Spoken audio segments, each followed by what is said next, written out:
Mainfreight Rugby and coverage of the Mitre 10 Heartland Championship, brought to you of course by Mainfreight, but with support from Wet and Forget, still Toyota. It's spring in the South Island, Oamaru, for one of the old derbies of New Zealand rugby. North Otago against Mid-Canterbury, meeting today for the 109th time in their history.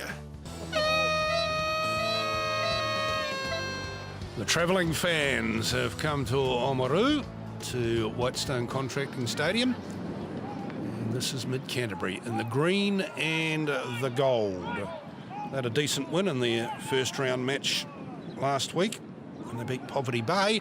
But hello, Lewis is going the other way for North Otago, and they get the first try through Dan Lewis. Dan Lewis, an import from England, Colchester actually, so southeast England, on the Wet and Forget replay.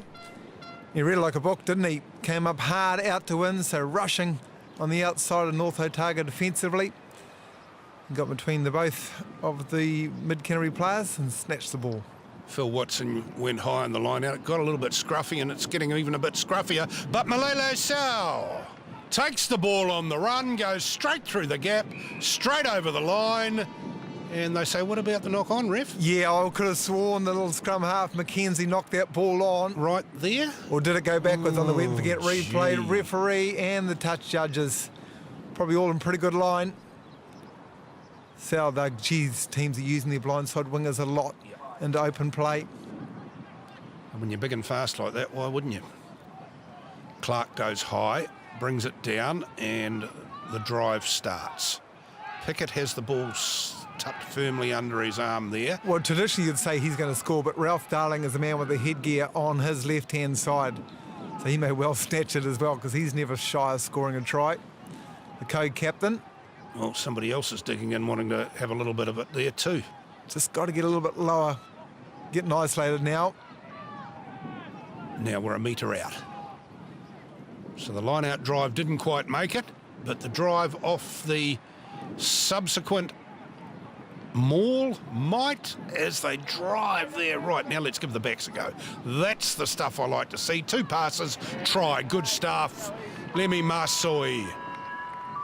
Well, it was all set up, sorry, Mace, all set up, wasn't it, with that well-structured, the line-out drive. As his final pick and goes, if you take a look on the Wet and Forget replay, all this is doing is bringing in those defensive players from Mid-Canterbury on the blind side. In the end, it becomes a numbers game. Marceau, ball in 2 hands, running at the line hard. Easy for him to go over. Buchan runs into the line, finds very good support indeed from Murphy. Murphy takes it awfully close, puts it down, picks it up, and the referee says try. Excellent work from Mika Murphy here, knowledge of the rules of the game, and he gets the try. Good offload here, though, from the fullback Buchan, which is good. Then Murphy just so powerful, about 8-9 metres out, wasn't he? So releases the ball, stands, clearly releases the ball, so the referee had a good view of that. Picked it up again, crashed over. Lewis got the opening try of the game. Gets the conversion here, and that breeze, that's not easy. And we go to half-time with North Otago with a comfortable lead by 24-13. It is challenging conditions, though. It really is. Concentration is needed for the second 40. You start to fatigue. People coming off the bench haven't been part of the match. Entering conditions like this. Oh, big scrum from North Otago. Monstrous scrum from North Otago. And they take the ball out the back of it. Lewis with the chip and the chase. And will it bounce for him? Surely, yes, it will. Oh, Dan Lewis is loving this. This is the Dan Lewis show. Gee, he's quality. And what's quality about this was the kick was beautiful. This is from the try. That is just a straight shove.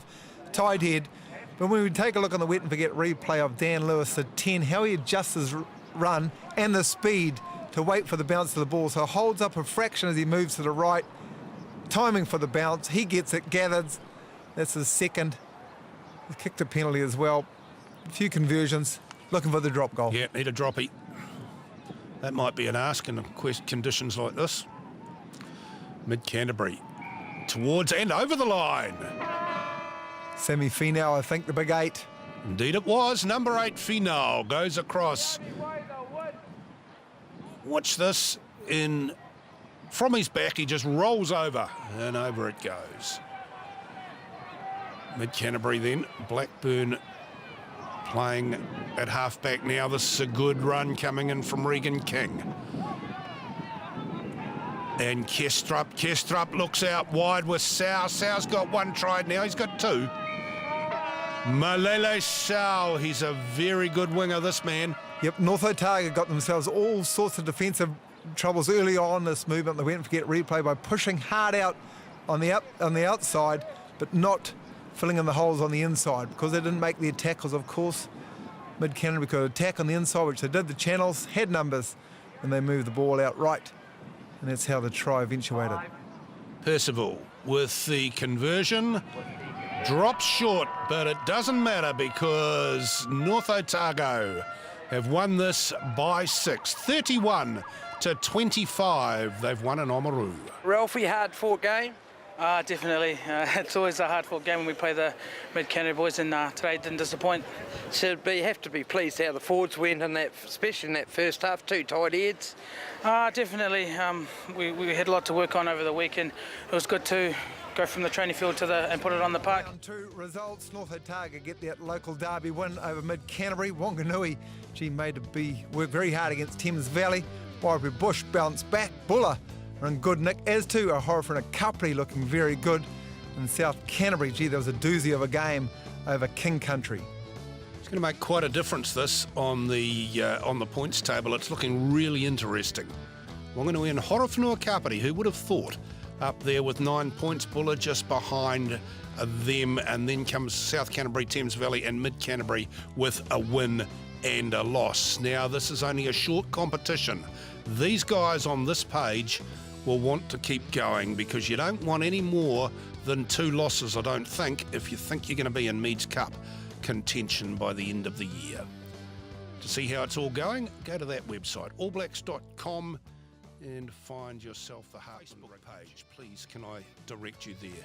Big week this week. Looking forward to Buller against North Otago, Camo. Yeah, but how big would King Country taking on Wairapu Bush be? 2 former halfbacks going toe-to-toe. Yes, LB Matthewson and Piriwipu in that match. Don't forget too, impossible is just an opinion. Don't let anybody tell you otherwise.